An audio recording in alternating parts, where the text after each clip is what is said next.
Okay. I had to record this video twice because the burst flash photography caused my camera to turn off. Not this camera, but that camera. It's like, there's nothing I love better than making a video twice. This question's been asked to me more than a few times, and nobody's answering it. Will the Fuji X-T2 do burst flash photography? And the answer is yes, and I'll tell you a reason why in a second that I'm not using the flash Q triggers. Right now I'm actually just using a Nikon, an old Nikon speedlight, by the way.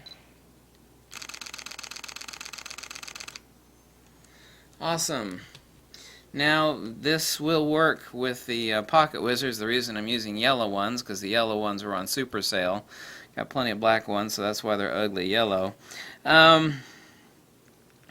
Those turned out beautifully. Nothing lens color saturation like flash photography. Oh yes. The Pocket Wizards, not the Pocket Wizards, excuse me, the Flash Q triggers are run off little tiny watch batteries.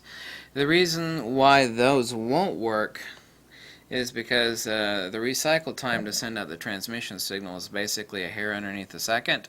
So you can sit there and do photography, but you can't rip them off like a machine gun, bam, like I just did. So yes, the X-T2 will do a burst flash photography. The only limitation that you'll have is that if your subject is at distance and you're shooting at, say, half power or full power, even though your camera is cranking really fast, your speedlight still has capacitors in it, and it has a certain recycle time. And what that means is that you would have to use, I'm not going to grab it like a quantum turbo pack or another off-brand pack and actually feed the speedlight through the front here, extra power to give it super fast recycle time. But that's necessary for any camera that you use, Nikon, Fuji, or Canon.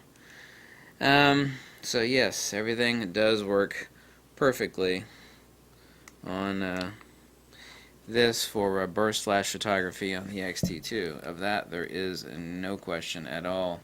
Let me know if you have any questions. And yeah, to do this sort of work, you do need to have something that's rocking more power faster for transmission, like these Pocket Wizards, which I prefer the Flash Q triggers. The Flash Q triggers, their one limitation is that they cannot do burst flash photography because they're sucking a wee bit of power at a lot slower rate, so the recycle time to send out a transmission is a hair underneath a second, whereas with the Pocket Wizards, they could just rip them off, rip, as fast as your shutter could rip them off. So, yep, everything works perfectly. Thanks for watching. Catch you later. Alright, I'm glad I answered that question. Let me know if you got any other questions on the X-T2. Bye. And don't forget your sync speed. Also, don't forget that you need to be in mechanical shutter for it to work. This ain't going to work on any type of photography on your X-T2 or even your X-T1 if it's in electronic shutter. It's got to be in mechanical shutter. Okay? Get you later. Bye.